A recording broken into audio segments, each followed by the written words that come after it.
السلام علیکم ناظرین، پاکستان دس ویک کے ساتھ میں ہوں آپ کی میزبان بشرا خان۔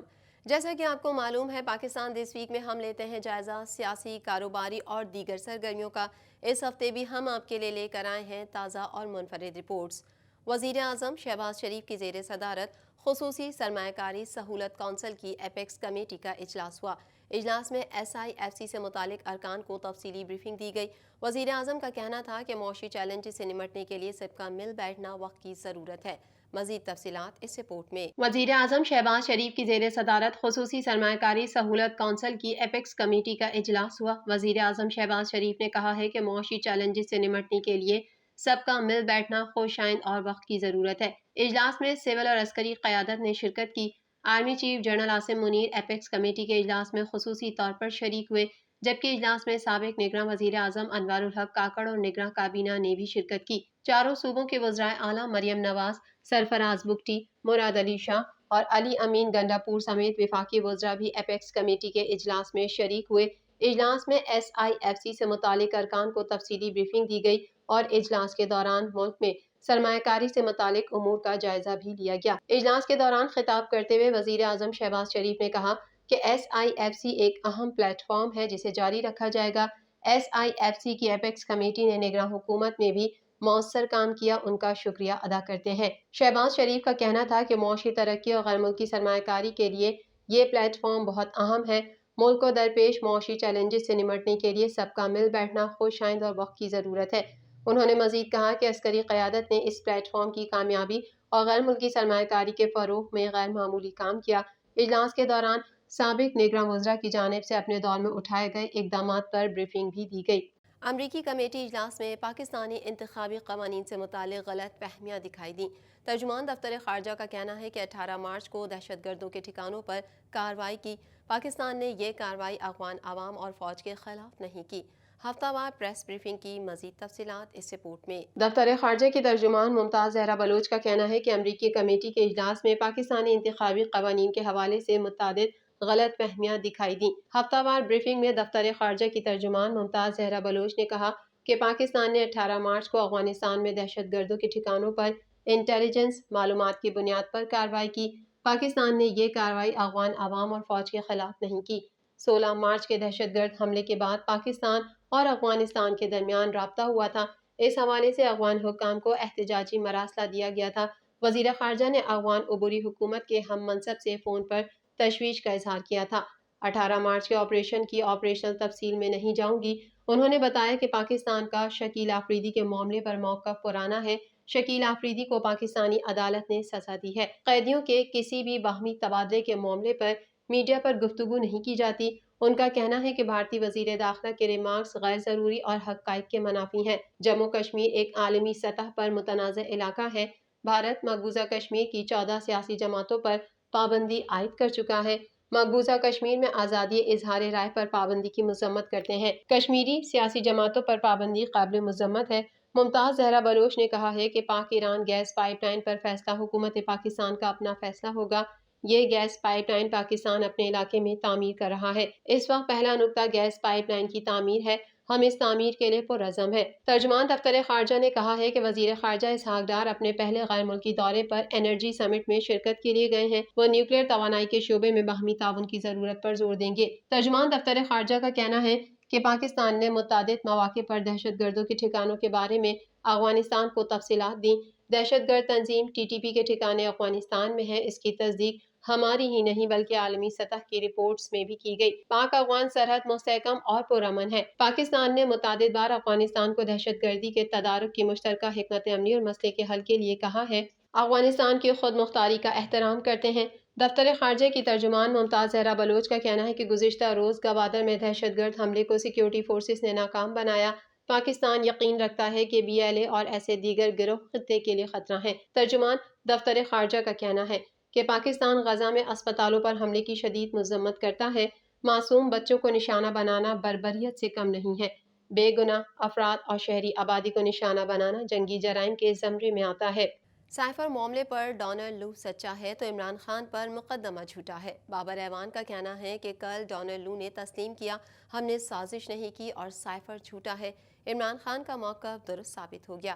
یہ موقف ڈونلڈ لو نے خود ثابت کیا ہے۔ مزید جانیں گے اس رپورٹ میں۔ امریکی ایوان نمائندگان کی کمیٹی کے رکن بریٹ شرمین نے امریکی سفیر سے اڈیالہ جیل میں قید بانی پی ٹی آئی سے ملاقات کرنے کا مطالبہ کیا ہے، جبکہ پی ٹی آئی رہنما بابر اعوان نے کہا ہے کہ سائفر معاملے پر ڈونلڈ لو سچا ہے تو عمران خان پر مقدمہ جھوٹا ہے۔ امریکی نائب وزیر خارجہ ڈونلڈ لو کے کانگریس کمیٹی میں سائفر سے متعلق بیان پر پی ٹی آئی رہنما بابر اعوان نے رد عمل دیتے ہوئے کہا ہے کہ ڈونلڈ لو نے تو عمران خان کو سائفر کیس سے بری کرنے والا بیان دیا ہے۔ وہ کہتا ہے کہ سائفر ہے ہی کوئی نہیں، کیس فوری واپس لینا چاہیے۔ اسلام آباد ہائی کورٹ میں میڈیا کے نمائندوں سے گفتگو کرتے ہوئے بابر اعوان کا کہنا تھا کہ ڈونلڈ لو نے یہ بھی کہا کہ امریکہ کی پوری کوشش ہوگی کہ پاک ایران گیس پائپ لائن نہ بنے۔ کیا یہ مداخلت نہیں ہے؟ شرم کریں جو لوگ کہتے ہیں کہ مداخلت نہیں ہے۔ عمران خان کا موقف درست ثابت ہو گیا، یہ موقف ڈونلڈ لو نے خود ثابت کیا ہے۔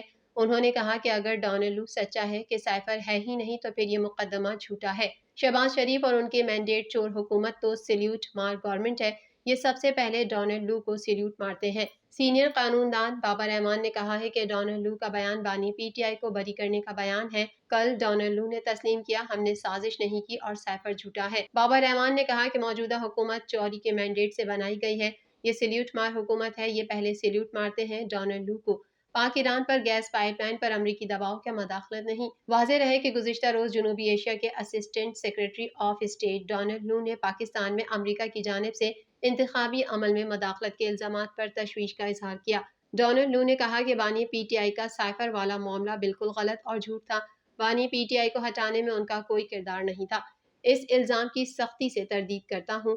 امریکہ میں ایوان نمائندگان کی کمیٹی برائے خارجہ امور میں سماعت کے دوران کمیٹی کے رکن بریٹ شرمین نے جنوبی و وسطی ایشیائی امور کے معاون وزیر خارجہ ڈونلڈ لو سے سوال کیا کہ بانی پی ٹی آئی کو سزا دیے جانے کے معاملے پر کیا اقدامات کیے گئے ہیں۔ بریٹ شرمین کے سوال کے جواب پر ڈونلڈ لو نے کہا کہ اس پر ہم پاکستانی حکام سے تحفظات کا اظہار کر چکے ہیں، ان کا پاکستان کے سابق وزیر اعظم کو اقتدار سے ہٹانے کے عمل میں کوئی کردار نہیں تھا۔ ایوان کے رکن بریٹ شرمین نے امریکی سفیر سے کہا کہ وہ جیل میں بانی پی ٹی آئی سے ملاقات کریں اور بانی پی ٹی آئی کا موقف سنیں۔ رکن کانگریس نے مزید کہا کہ امریکی سفیر غلط سزاؤں کے الزامات کا جائزہ لیں۔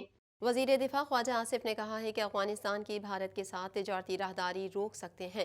وزیر دفاع خواجہ آصف نے افغانستان کو خبردار کیا ہے کہ اگر افغانستان دشمن جیسا سلوک کرتا ہے تو ہم اس کی بھارت کے ساتھ تجارتی راہداری روک سکتے ہیں۔ وائس آف امریکہ کو انٹرویو دیتے ہوئے خواجہ آصف کا مزید کیا کہنا تھا، جانیں گے اس رپورٹ میں۔ دفاع خواجہ آصف نے کہا ہے کہ افغانستان کی بھارت کے ساتھ تجارتی راہداری روک سکتے ہیں۔ وزیر دفاع خواجہ آصف نے وائس آف امریکہ کو انٹرویو دیتے ہوئے کہا افغانستان کو خبردار کیا ہے اگر افغانستان دشمن جیسا سلوک کرتا ہے تو ہم اس کی بھارت کے ساتھ تجارتی راہداری روک سکتے ہیں۔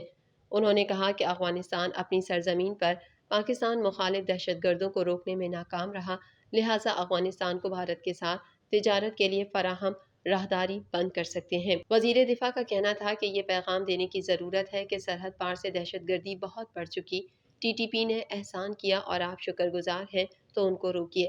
ہمسایہ ملک کے ساتھ مسلح تصادم نہیں چاہتے، طاقت آخری حربہ ہے۔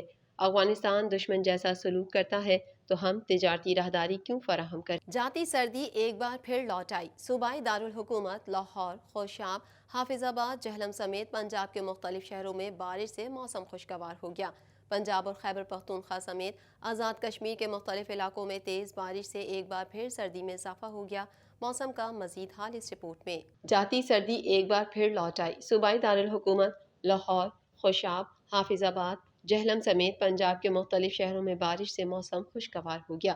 پنجاب اور خیبر پختونخوا سمیت آزاد کشمیر کے مختلف علاقوں میں تیز بارش سے ایک بار پھر سردی میں اضافہ ہو گیا، جبکہ پہاڑوں نے بھی برف کی سفید چادر اوڑھ لی۔ محکمہ موسمیات نے صوبہ سندھ میں گرمی میں اضافے کا امکان ظاہر کیا ہے۔ آزاد کشمیر کے دارالحکومت مظفر آباد اور گرد و نواح میں بھی تیز بارش ہوئی۔ وادی لیپا، بالائی وادی نیلم میں بھی بادل برسے جس سے سردی کی شدت میں اضافہ ہو گیا۔ وادی نیلم میں کل سے پہاڑوں پر برف باری جبکہ رہائشی علاقوں میں وقفے وقفے سے بارش جاری ہے۔ بارش اور برف باری سے خنکی میں ایک مرتبہ پھر اضافہ ہو گیا۔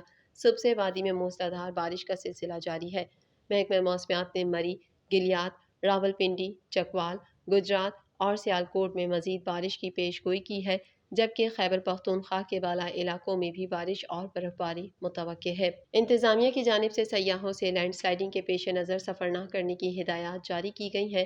محکمہ موسمیات کی جانب سے کل شام تک پہاڑوں پر برف باری جبکہ رہائشی علاقوں میں بارش جاری رہنے کا امکان ظاہر کیا گیا ہے۔ محکمہ موسمیات نے کوئٹہ سمیت بلوچستان کے شمالی اور مغربی علاقوں میں بارشوں کی بھی پیش گوئی کی ہے۔ روب، شیرانی، خاران، گوادر، آوران، خزدار اور مستونگ میں جھکڑ چلنے کا امکان ہے۔ دوسری جانب محکمہ موسمیات نے صوبہ سندھ میں گرمی میں اضافے کا امکان ظاہر کیا ہے۔ محکمہ موسمیات کے مطابق سندھ بلوچستان کے جنوبی اضلاع میں دن کے وقت درجہ حرارت میں بتدریج اضافے کا امکان ہے۔ پاکستان دس ویک میں فی الحال اتنا ہی۔ مزید خبروں کے ساتھ اگلے ہفتے پھر حاضر ہوں گے۔ جب تک کے لیے اپنی میزبان کو اجازت دیجیے۔ اللہ حافظ۔